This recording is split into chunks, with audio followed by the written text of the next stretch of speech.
Good afternoon. 10 years ago today, on March 23, 2010, President Obama signed the Patient Protection and Affordable Care Act into law. On that proud day, we took a monumental step forward for the health and financial security of the American people. We expanded new health coverage to 20 million people and delivered better coverage to more than 150 million Americans with health insurance through their employer. We passed the Affordable Care Act because we believe that in the United States of America, health care must be a right, not a privilege.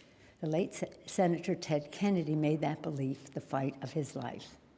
Thanks to the leadership of President Barack Obama, who was dedicated, knowledgeable, strategic, and determined to succeed, thanks to the clear vision of our committee chairs crafting the legislation and the deep courage of members of Congress, thanks to outside mobilization of patient advocacy groups, Nuns on the Bus, March of Dimes, Protect Our Care, Little Lobbyists, and others, the Affordable Care Act stands today among the great pillars of American health and financial security: Medicare, Medicaid, Social Security, and the Affordable Care Act.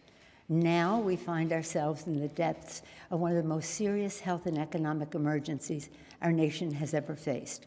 The protections of the Affordable Care Act are more important now than ever. But right now, in the middle of the coronavirus, the Trump administration is in court suing to tear down the entire Affordable Care Act, every last protection and benefit. If President Trump succeeds in striking down the ACA in court, gone is the ban on insurers putting limits on your health care. Gone are guaranteed essential health benefits and free preventive services. Gone are young people staying on their parents' insurance until age 26. Gone is the health insurance of 20 million Americans. And gone are the life-saving protections for more than 130 million Americans with pre-existing conditions. Today, therefore, I'm calling on President Trump to abandon his lawsuit seeking to strike down the Affordable Care Act. Instead, the president should urge the 14 states who have refused to expand Medicaid to do so. Last Thursday, Pope Francis offered the world this prayer: enlighten those responsible for the common good so that they might know how to care for those entrusted to their responsibility. Today, House Democrats are unveiling the Take Responsibility for Workers and Families Act, a bill that takes responsibility for the health, wages, and well-being of America's workers. Democrats take responsibility for our workers. We require that any corporation that takes taxpayer dollars must protect their workers' wages and benefits, not CEO pay, stock buybacks, or layoffs. We strengthen unemployment insurance so that it can replace the average wages of our workers who are losing their jobs and hours.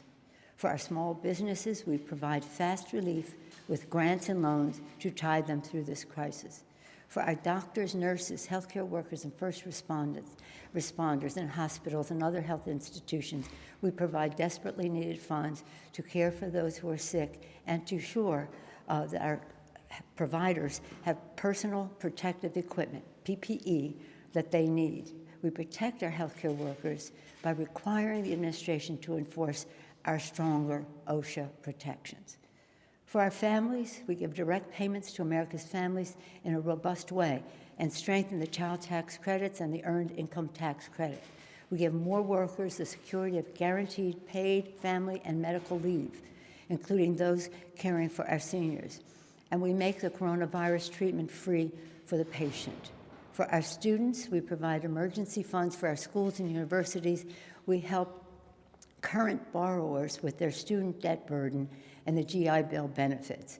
We bolster SNAP and other initiatives to address food insecurity.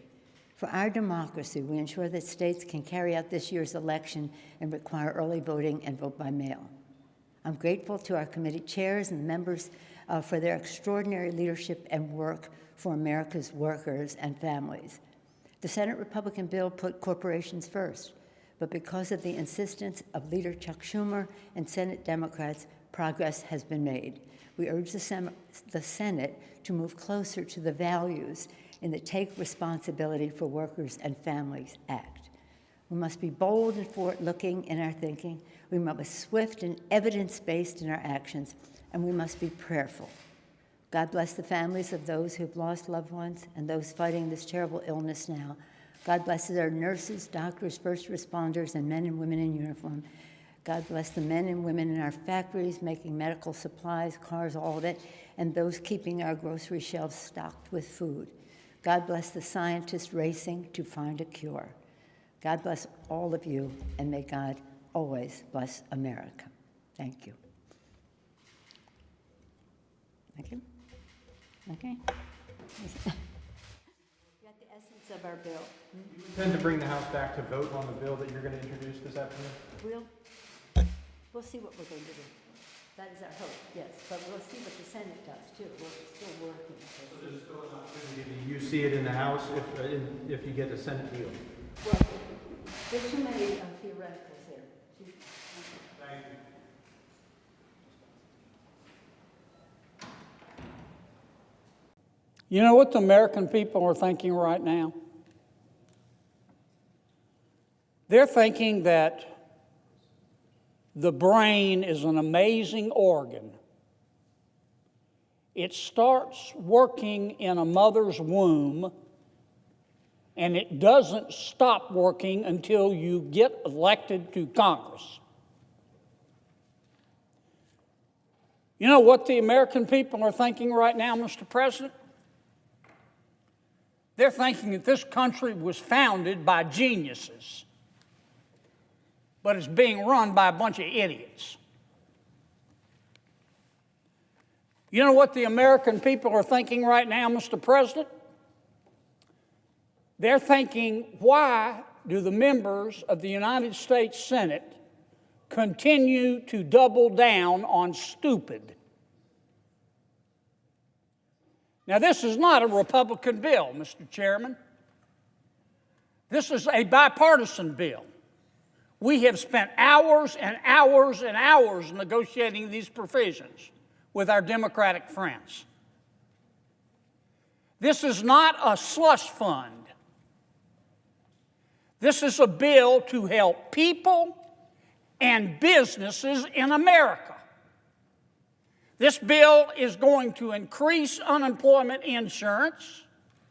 This bill is going to send $1,200 to every man and woman in America, taxpayers who make less than $75,000 a year, and $500 for each of their children. This bill is going to help every small business in this country. It's not a bailout. It provides up to $350 billion for small businesses for the next 8 weeks to keep going. And if they don't lay anybody off, the loans are forgivable. Now, we have some businesses in this country that are bigger than 500 employees.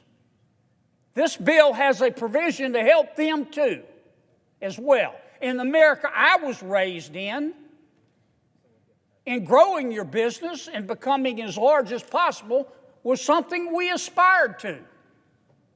This bill does not create a slush fund for the Treasury Secretary.